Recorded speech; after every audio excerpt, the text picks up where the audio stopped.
గౌతమ్ గారు నమస్తే సార్. నమస్తే అండి. సార్, ఇన్నాళ్ళు ఆల్మోస్ట్ లైక్ మన ఆంధ్రాలో గనుక చూసుకుంటే కాంగ్రెస్ అనేది అసలు గుర్తింపే లేదు, చనిపోయినట్టు అయిపోయింది అనమాట కాంగ్రెస్, సత్యన శవం. అవును. కానీ ఆ సత్యన శవానికి ఎంతో కొంత మళ్ళా జీవం తీసుకొచ్చింది మాత్రం షర్మిల అని చెప్పొచ్చు. కానీ ఎక్కడో షర్మిలను చూస్తే జగన్మోహన్ రెడ్డి గారికి ఒక భయం పట్టుకుంది సార్. ఎందుకంటే షర్మిల మాట్లాడినంత ఏకదాటిగా జగన్మోహన్ రెడ్డి గారు మాట్లాడలేరు. షర్మిలకు ఉన్నంత తెగువ జగన్మోహన్ రెడ్డి గారికి లేదు. అలాగే షర్మిలని ఎక్కడ వైఎస్ రాజశేఖర రెడ్డి వారసురాలుగా ప్రజలు కూడా గుర్తిస్తారో, రేపొద్దున ఈయన ప్లేస్ లో ఈయన ఎప్పుడు కనుక గవర్నమెంట్ పడిపోతే ఆమెను ఎక్కడైతే వైఎస్ఆర్ వారసురాలుగా చూస్తారనే భయం ఆయనకి ఎక్కడో పట్టుకున్నట్టుంది. సో అందుకని సొంత చెల్లెలైనా సరే ఆమెకి అనుగుణమున రకరకాల ఆటంకాలు కల్పిస్తా ఉన్నాడు. ఈ రోజు ఆమె బహిరంగంగా చెప్పింది, నాకు సెక్యూరిటీ తీసేశారు, నాకు సెక్యూరిటీ కావాలి, నేను ప్రజల్లో తిరుగుతున్నాను, ప్రజల కోసం పోరాడుతున్నాను, నా సెక్యూరిటీ ఇవ్వాల్సిన బాధ్యత మీదే, అలాంటి నేను సెక్యూరిటీ అడుగుతున్నా మీరు ఇవ్వట్లేదు అంటుంది. ఏంటి సార్ అంటే దీన్ని ఎలా చూడొచ్చు? ఎందుకంటే మనం ఇలాంటి ఆరోపణలే పరిటాల రవి గారు చేశారు చనిపోయే ముందు. ఎందుకంటే పరిటాల రవి గారికి కూడా అప్పుడు సెక్యూరిటీ తీసేసి ఆయన అన్ని విధాలుగా హెరాస్ చేసి చివరికి సెక్యూరిటీ లేకుండా చంపేశారు. అలాగే పోయిన ఎలక్షన్స్ లో చూసుకుంటే వివేకానంద రెడ్డి గారిని కూడా మనం చూసుకున్నాం. ఇప్పటిదాకా కూడా ఆ హత్య ఇంకా జరుగుతూనే ఉంది, ఎవరు చంపారో తెలియదు. షర్మిల గారిని కూడా ఏదో ఈ మనకి వివేకానంద రెడ్డి గారిని చూసుకున్నా, పరిటాల రవి గారిని చూసుకున్నా సరే, అంటే జగన్మోహన్ రెడ్డి గారికి ఉన్న వ్యక్తిగత విభేదాలు ఇవన్నీ చూసుకుంటే ఎక్కడో షర్మిల గారికి కూడా కొంచెం భయం వేసేటట్టు ఉందన్నమాట ఆమె భవిష్యత్తు చూసుకుంటా ఉంటే, ఇవన్నీ పరిణామాలు చూసుకుంటుంటే. ఎందుకంటే ఈ మనం చూస్తున్నాం కదా, రాజకీయాల్లో ఎంతసేపు పవర్ పాలిటిక్సే ఉంటాయి. సో పవర్ కోసం అవును. ఎలాంటి నీచానికైనా దిగజారుతారని మనం గత 10 సంవత్సరాలుగా రకరకాల రాజకీయ చరిత్రలో చూస్తా ఉన్నాం. సో అవును. షర్మిల గారి భవిష్యత్తు ఏమవబోతుంది సార్? అసలు ఎందుకు జగన్మోహన్ రెడ్డి గారు షర్మిలను చూసి అంత భయపడుతున్నారు? సొంత చెల్లికి సెక్యూరిటీ తీసేయాల్సినంత అవసరం ఏమొచ్చింది? సెక్యూరిటీ తీసేసి ఏదో వివేకానంద రెడ్డి లాగానో, లేకపోతే పరిటాల రవి లాగానో ఏదో చేసేస్తాడు అనే భయం షర్మిలకుంటే, షర్మిల ఇప్పుడు తిరిగే తిరుగుడంతా తిరగదు. ఉహు, షర్మిలకు పక్కాగా తెలుసు జగన్మోహన్ రెడ్డి తనని ఏమీ చేయలేడు అని. ఏదైనా చేయటానికి ఏదో ఒక ట్రైల్ ఏదన్నా వేసాడు అని అంటే, ఉహు, జగన్మోహన్ రెడ్డి పొట్టలో దాచుకున్న గుట్టంతా కూడా ఇప్పుడు ప్రజల ముందుకు వచ్చేస్తుంది. షర్మిల మొత్తం ఏం చెప్పడం లేదు.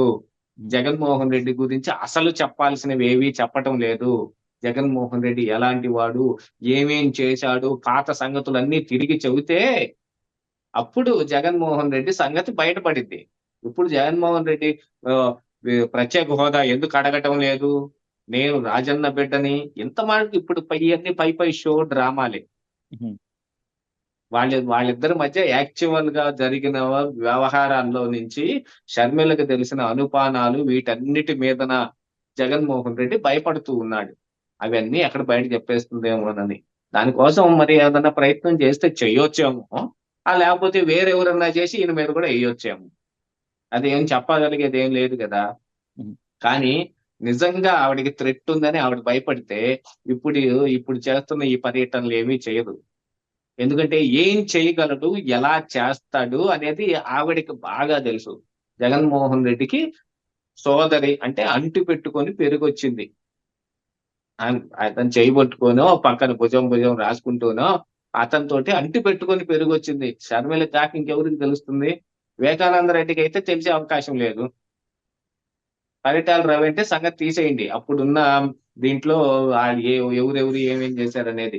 ఇప్పుడు జగన్మోహన్ రెడ్డికే అంత ధైర్యం లేదు ఇప్పుడు ఏదన్నా ఒకటి చేయటానికి. జగన్మోహన్ రెడ్డి భయపడుతూ బతుకుతున్న లాంటి పరిస్థితులు కనిపిస్తా ఉన్నాయి.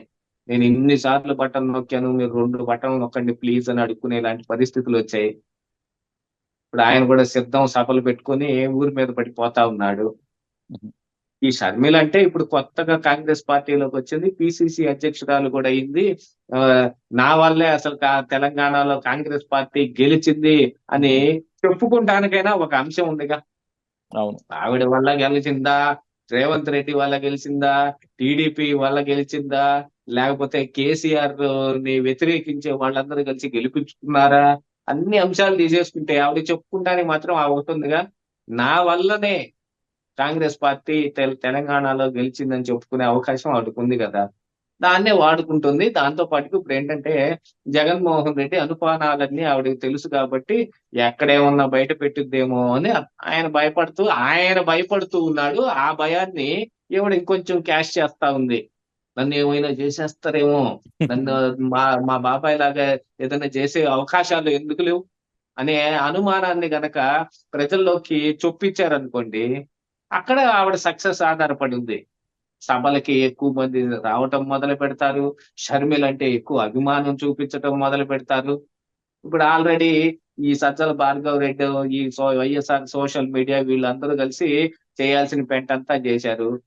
అసలు షర్మిల రాజశేఖర్ రెడ్డికి పుట్టలేదు అనే అంశాన్ని కూడా తెరపైకి వాళ్ళే తీసుకొచ్చారు అనంటే ఇంకేంటి చెప్పండి? ఇంక దాని నా- గురించి మనం ఏమనుకోవాలి? నాకు అదే అర్థం అవన్నీ కాలేదు సార్. తేగలిగినోళ్ళు ఇదెప్పుడో చేసేసి ఉండేవాళ్ళుగా. అదే. ఆవిడని ఏదన్నా చెయ్యాలంటే ఎప్పుడో చేసేసి ఉండేవాళ్ళు కదా! ఉమ్, ఏమీ చేయలేదు జగన్మోహన్ రెడ్డి. గం ఈ వివేకానంద రెడ్డి హత్య కేసు అదొక మిస్టరీ అని అనుకోవాలో, లేపోతే హిస్టరీ అని అనుకోవాలో. ఇట్స్ ఎ మిస్టేక్ నా ఉద్దేశంలో. పొర్రపాటున జరిగిపోయింది.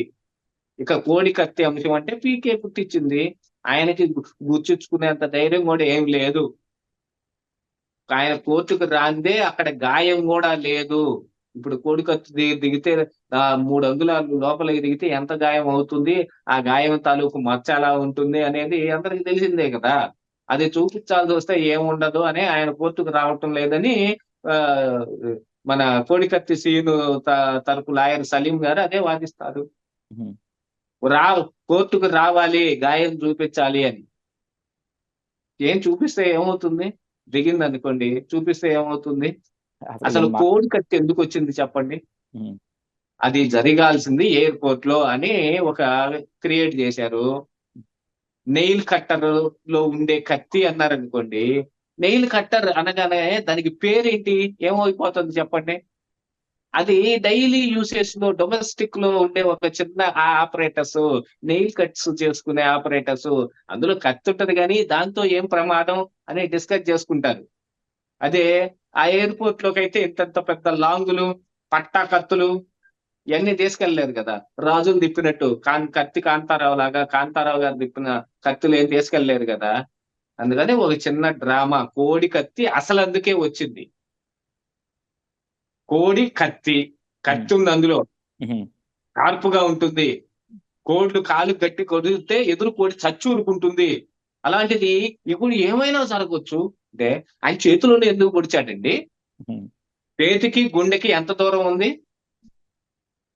చేతికి, గుండెకి ఎంత దూరం ఉంది? చంపాలనుకునేవాడు గుండెల్లో పొడుస్తాడా? చేతిలో పొడుస్తాడా? అదంతా ఓ పెద్ద డ్రామా అన్నమాట. కోడి కత్తి పేరులో కత్తుంటది. దానికి దిగింది. ఇయన్నీ డ్రామాలు. అంటే ఉమ్. జగన్మోహన్ రెడ్డి తన మీద ఒక చిన్న గాయం చేసుకునేంత ధైర్యం కూడా లేదు. ఉమ్. సలీం గారు అదే చెబుతారు. కోర్టుకు రావాలి, గాయం చూపించాలని. గాయం చూపించట్లేదు అనంటే ఆయన గాయం కాలేదనే కదా అందరూ అనుకుంటారు. ఏదైనా ఒక విషయంలో మౌనం అర్థాంగీకారం అంటారు. అంటే మౌనంగా ఉన్నారనుకోండి, నువ్వు సగం నిజం అంగీకరించినట్టే. సగం అబద్ధం ఉన్నట్టే. ఉమ్. అటు తీసుకోవచ్చు, ఇటు తీసుకోవచ్చు. మనం ఇటు తీసుకుందాం. కాదని నిరూపించుకోవాల్సింది జగన్మోహన్ రెడ్డి. అందుకని జగన్మోహన్ రెడ్డికి అంత ధైర్యం లేదు. షర్మిలని ఏం చేయలేడు. కాపోతే ఆవిడ కూడా ఎంతూసియాసిజంగా మరి జనాల్లోకి ఎళ్ళిపోయి బాగా రెచ్చగొట్టేలాంటి వ్యాఖ్యలు చేసి, బాగా ఉత్సాహం తీసుకొచ్చేసేసి కాంగ్రెస్ పార్టీని అసలు అద్భుతంగా ఒంటి చేత్తో ఈదవతల పాడేసింది. ఈ షర్మిల రేపు కాంగ్రెస్ పార్టీని గెలిపించేస్తుంది అని ఊపు తీసుకొని రావాలి కదా! నాయకుడికి ఎప్పుడైనా ఉండే లక్షణం అదే గదా! ఉమ్. అందుకనే హీరోకి ఇంట్రడక్షన్ సీన్ పెడతారు సినిమాలో. ఇంట్రడక్షన్ ఫైటో, సాంగో ఏదో ఉమ్. ఒకటుంటుంది. ఉమ్. లేకపోతే ఒక జిమ్మిక్ చేసే సీన్ ఒకటుంటుంది. ఉమ్. అందరూ ఓహ్! ఒక తప్పుని ఇదే నిజం అని అనుకుంటూ ఉంటే, హీరో వచ్చేసి ద అతనుకున్న తెలివితేటలన్నీ చూపించేసి దాన్ని తప్పు అని నిరూపించేస్తాడు. ఉమ్. అలాంటి ఒక ఇంట్రడక్షన్ సీన్ పెడతారు చూడండి. అలాంటిది ఇప్పుడు షర్మిల అలాంటి ఇంట్రడక్షన్ కోసం ఇలాంటి మాటలన్నీ మాట్లాడుతా ఉంది. ఎవరికిచ్చాడు సెక్యూరిటీ చెప్పండి? ఉమ్. జగన్మోహన్ రెడ్డి ఎవరికిచ్చాడు సెక్యూరిటీ? అసలు ఎన్ఎస్‌జీని గూడా ఎట్నో కొట్ట తీసేయండి. సెక్యూరిటీని చంద్రబాబుకున్న సెక్యూరిటీని పీకేయండి. నాకు లేని సెక్యూరిటీ చంద్రబాబుకి మాత్రం ఎందుకు? ఇప్పుడేం థ్రెట్ ఏం లేదు. అని పైకి ఎన్ని లెటర్‌లు రాయలేదు? అట్టాగనే ఎంతమంది ఎమ్మెల్యేలకు గాని, ఎంపీలకు గాని, మినిస్టర్‌లకు గాని ఎంతమందికి తీసేయలేదు సెక్యూరిటీ? ప్రతిపక్ష నాయకులకి అందరికీ తీసేశాడు. ఈ కొత్తగా షర్మిలకేం తీసేసిందేం గాదిది. ఆయనకి కొత్తగా బ్లూ క్యాట్ కమాండోస్ అని ఆయన కొత్తగా ఓ డివిజన్ ఒకటి పెట్టుకొని ఆయనకి వాళ్ళ ఆవిడకి వాళ్ళ అమ్మకి వాళ్ళ కూతురికి ఏది లండన్ లో ఉన్న కూతుర్లకి వాళ్ళకి కూడా సెక్యూరిటీ పెంచుకుంటున్నాడు. అదంతా చూసి నాకు సెక్యూరిటీ తగ్గించారు అని చెబితే ఈవిడకి ఒక బాగా హైప్ వస్తుంది కదా, హీరో ఉమ్, ఇంట్రడక్షన్ సీన్ లాగా. దానికోసం ఆవిడ ప్రయత్నం చేస్తా ఉంది. కానీ నాయకురాలకు ఉండాల్సిన లక్షణాలు మాత్రం ఖచ్చితంగా ఉన్నాయి. నిజంగా డెఫినెట్లీగా సార్. చెప్పాలి. ఆ, వాగ్దాటి ఉంది. ఉమ్, అనర్గళంగా మాట్లాడగలిగేది ఉంది.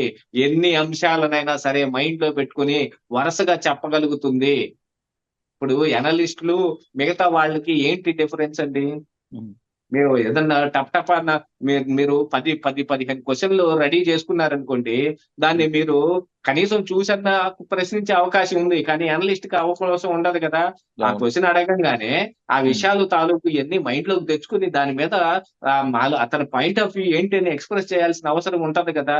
ఉమ్, అలాగా వరుసగా ఇన్ని అంశాలన్నిటిని మైండ్ లో పెట్టుకోవటం అనేది అనే గొప్ప అంశం ఒకటి ఉంది కాబట్టే అనలిస్టులు అవుతారు. మిగతా చాలా మంది అనలిస్టులు కాలేదు అందుకే. వాళ్ళకి కూడా బోలెడు అంత అపారమైన నాలెడ్జ్ ఉంటది. కానీ దాన్ని అవును. ఎక్స్‌ప్రెస్ చేసే అది ఉండదండి. ఉమ్, వాళ్ళకి free expressive of thoughts Rao. Thoughts కానీ ఉమ్, లేకపోతే వాగ్ధాటి గాని ఉండదు. అవును. కానీ షర్మిలకు ఉంది. అంత వాగ్ధాటికి ఉంది. ఉమ్, జగన్మోహన్ రెడ్డికి ఏం లేదు. ఉమ్, టిట్ ఫర్ టాట్ ప్లాన్‌లేసుకోవటం గాని, ఉమ్, ఎలాగైనా గెలవటం కోసం ఏదో ఒకటి చేసే ప్లాన్‌లు గాని, పీకేని తీసుకురావటమనా, ఇంకోటనా ఏదో ఒకటి ఇలాంటివైతే బాగా చేస్తది గానీ, ఉమ్, మిగతా ఏ అంశం లేదు. గానీ ఈవిడకి నాయకురాలికి ఉండాల్సిన లక్షణాలున్నాయి. Almost all.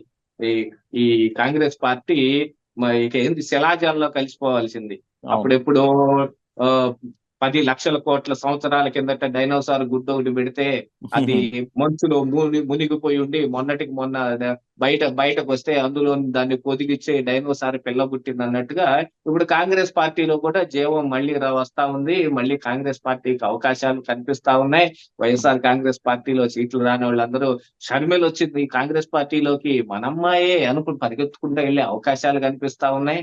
యాహ్! డెఫినిట్‌గా కాంగ్రెస్ ఒక మాత్రం మంచి జీవం వచ్చినట్టయింది. అవును. ఈ ఎన్నికల్లో కాకపోతే పై వచ్చే ఎన్నికల్లో గెలుపు తథ్యమేమో.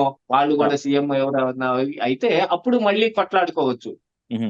ఎవరు కుంపట్లో వాళ్ళు పెట్టుకొని అప్పుడు కొట్లాడుకోవచ్చు. అప్పటిదాకా మిగతా పార్టీల మీద కొట్లాడుకునే అవకాశం ఒకటి ఉందిగా. అవును. యాహ్! దానికోసం షర్మిలని తెచ్చిపెట్టుకున్నారు. ఇప్పుడు బాగానే నడిపిస్తా ఉంది. కాకపోతే జగన్మోహన్ రెడ్డి అయితే ఆమెనేం చేయలేడు. ఆ ధైర్యం అయితే జగన్మోహన్ రెడ్డికి లేదు. Yeah! Thank you sir. Thank you అండి. Thank you very much.